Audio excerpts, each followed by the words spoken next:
Hi everyone, I'm Talia Mies and welcome to the Celebrity and Superfan.coza. Getting a celebrity's face tattooed on your body to prove you are the ultimate fan? Well, guess what? It's totally a thing. It's happening every day. Justin Bieber is hanging out at the show all week. Yesterday, we surprised a few of his biggest fans. Get your earplugs ready and take a look. I call my husband. Like whenever, like...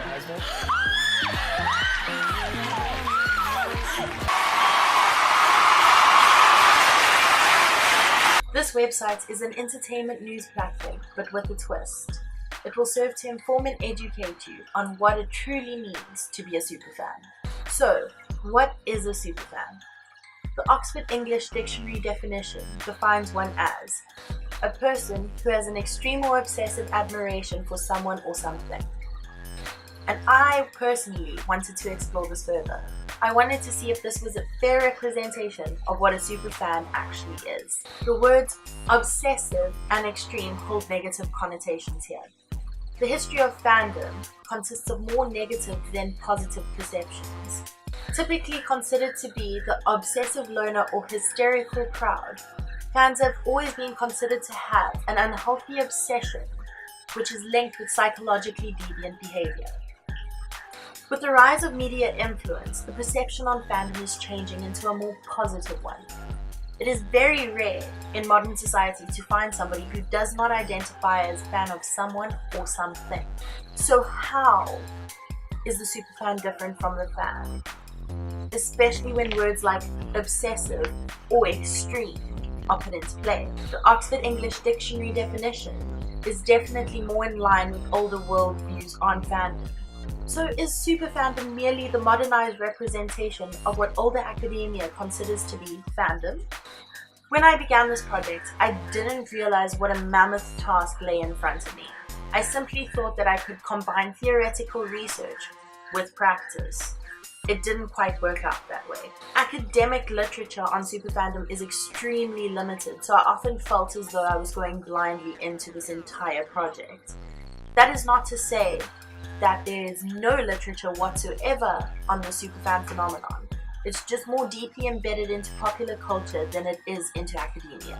As a self-proclaimed superfan, I went into this having my own ideas of what it meant to be one.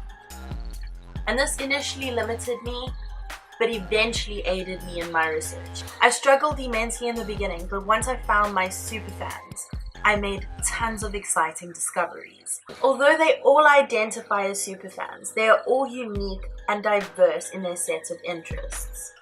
And although they each represent a different theme of superfandom, there are traits of each theme in each one of them, which ultimately unites them and connects them.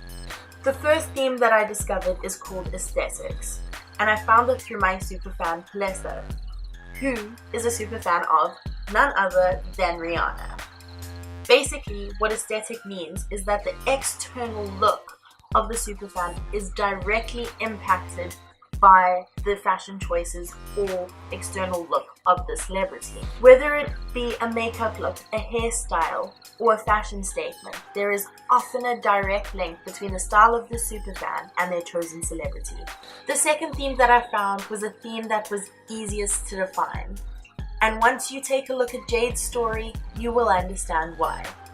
So the second theme is attitudes.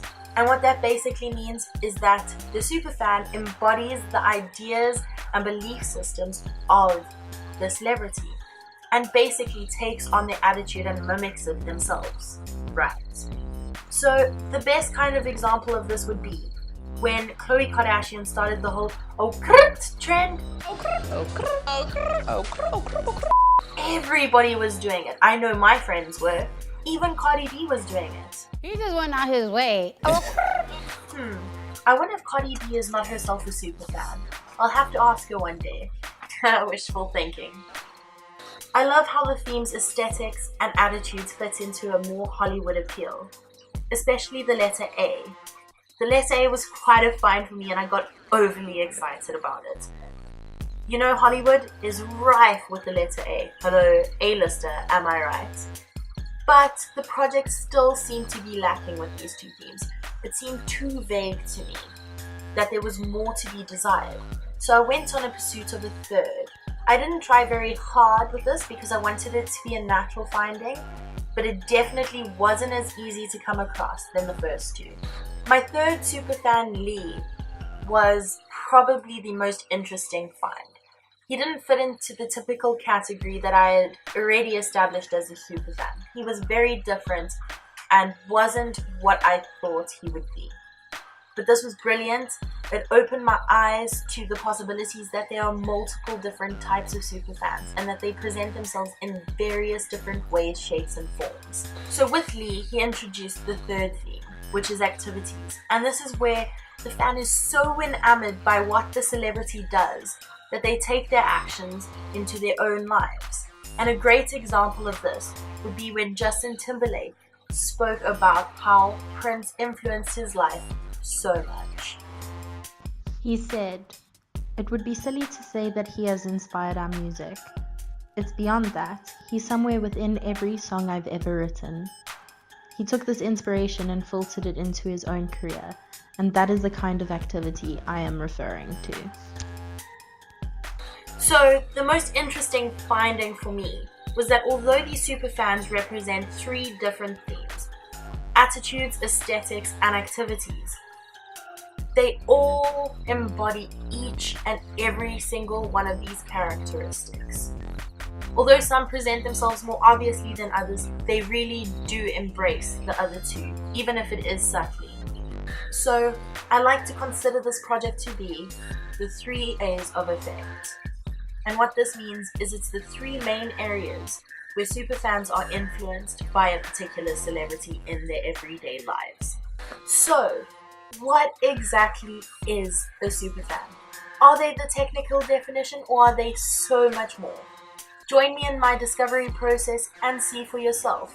Once you have met Palesa, Jade and Lee, it will make so much more sense to you. This website will help you do that. But I would also really like to hear your very own superfan stories. Do you fall into these 3 A's of effect, or do you have your very own unique experiences? We have a blog section up above where all you need to do is log in or sign up and get to posting. Together, you and I can ensure that the representation of a superfan is fair.